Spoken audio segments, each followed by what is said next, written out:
नमस्कार, मैं शिल्पा सिंह हाजिर हूँ लेकर ईश वंदना का नवरात्र विशेष। और देखते ही देखते हम नवरात्रों के अंतिम पड़ाव की ओर बढ़ चले हैं और आज है नवरात्रों की अष्टमी, यानी आज के दिन होती है माँ महागौरी की आराधना। पर क्या आप जानते हैं कौन है देवी महागौरी, कैसे उन्हें मिला था गौर वर्ण और आखिर क्यों उन्होंने शेर को चुना था अपनी सवारी। This program is sponsored by Nature Aquarium Fish Mall. जैसा कि हम सभी जानते हैं कि महागौरी का वर्ण बेहद ही गौर है। वो बहुत गोरी और अत्यंत कांतिमान है। वो जितनी उनकी जो आभा है वो जितनी चमकदार है उतनी ही शीतल है उनकी ममता। कहते हैं कि महादेव को पति के रूप में प्राप्त करने के लिए देवी गौरी कठोर तपस्या में लीन हो गई थी, और क्योंकि उन्होंने लगभग 12,000 वर्षों तक कठोर तप किया था महादेव को अपने पति के रूप में प्राप्त करने के लिए, इस वजह से उनकी जो कांति है, उनका जो वर्ण है वो धीरे धीरे काला पड़ने लगा था और उनका जो गौर वर्ण था वो क्षीण होता गया था।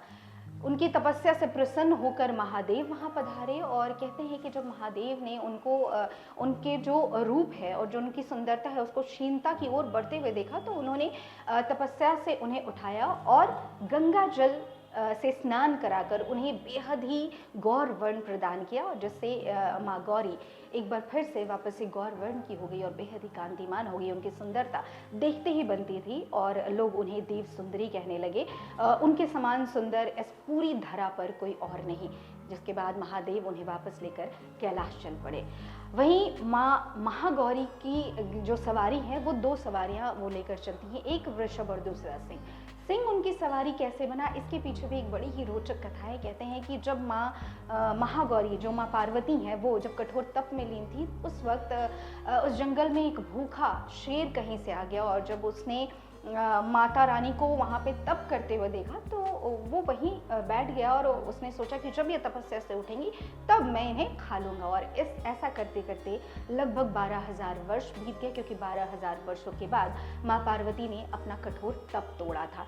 क्योंकि सिंह वहाँ बैठा रहा और जब माँ उठी तो वो बेहद ही कमज़ोर और क्षीण अवस्था में चला गया था, वो बहुत ही दुबला हो चुका था। माँ ने उसकी ऐसी अवस्था देखकर उन्हें बहुत दुख हुआ और तब माता रानी ने उन्हें अपना वो जो शेर है उसे अपना सवारी चयनित किया। तो ये है कथा कि कैसे सिंह माता रानी का सवारी बना। माँ महागौरी की कृपाएं आप सभी पर सदा सदा के लिए बरसती रहें, यही कामना है। नेचर एक्वेरियम फिश मॉल और गिफ्ट्स एंड वास्तु शॉपिंग जो है झारखंड का सबसे बड़ा फिश मॉल। यहाँ आपको मिलेंगे एक से बढ़कर एक विभिन्न प्रकार की मछलियाँ और एक्वेरियम्स। इसके साथ ही यहाँ आपको मिलते हैं पेट फूड्स और एक्वेरियम एक्सेसरीज के साथ ही तरह तरह के गिफ्टिंग ऑप्शंस और वास्तु से जुड़े होम डेकोर आइटम्स।